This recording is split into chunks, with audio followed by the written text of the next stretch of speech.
Welcome to Family Vibes and Smiles. This is a space for parents, caregivers, and loved ones raising children with mental health challenges. And if you're here today, maybe you're feeling what I've felt so many times: confused, tired, and unsure of what to do next. Let's talk about one of the hardest truths in this journey. What worked yesterday might not work today, and it's not your fault. When you're raising a child with autism, ADHD, PTSD, or any mix of emotional or developmental challenges, you find yourself clinging to anything that brings a little peace: a routine, a calming strategy, a certain therapist, a certain way of responding. You try something, and when it works, you hold on to it like a lifeline. But then one day, out of nowhere, it stops working. That routine falls apart. The calm doesn't come. The meltdown still happens.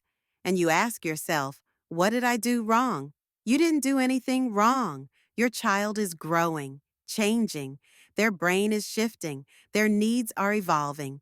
What calmed them last month may overwhelm them this month. What gave them comfort yesterday may frustrate them today. And that's not failure. That's life. Toby used to love music when he was upset. A soft playlist would soothe him in minutes. Then one day, it stopped working. Instead of calming him, it made him angry. It overstimulated him. It made things worse. And I had to accept something I didn't want to. It was time to let go of what once worked and find something new.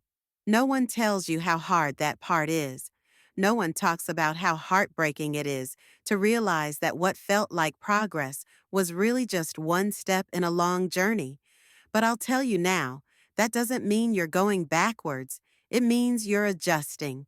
It means you're learning to meet your child where they are, not where they were. This kind of parenting takes constant flexibility.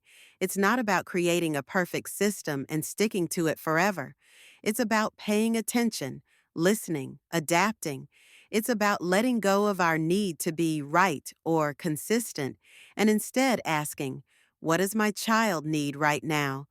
There were days Toby wouldn't write in his journal, days when no routine worked, days when no therapist had an answer, and all I could do was breathe and be there.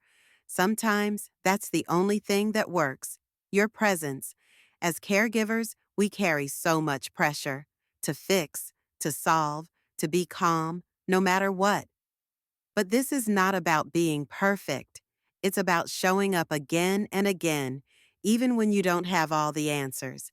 You will have to reinvent your parenting tools over and over again. And every time you do, you're not starting from scratch. You're starting from experience. You've seen what works. You've seen what doesn't. You've learned how to be gentle in chaos. You've learned how to pivot in pain, and that makes you stronger, not weaker. So if you're in a season where nothing seems to be working, let this be your reminder. Your child is not broken. You are not failing. You're both growing. And growth is rarely neat. Adapt, adjust, cry if you need to. Try again tomorrow. Keep your heart open and trust that love is still the most powerful tool you have. Some days, all you'll do is survive, and that's okay. Some days, you'll try everything and nothing will land, and that's okay too. Because the next day, something just might. You just never know which breakthrough is coming next. Thank you for listening, and thank you for being part of this space. At Family Vibes and Smiles, we're not pretending to have it all together. We're showing up real, raw, and ready to keep trying because we know that parenting through mental illness takes more than strength. It takes patience, flexibility, and community. And no matter how many times we have to start over, we start with love. You are not alone. We are healing together.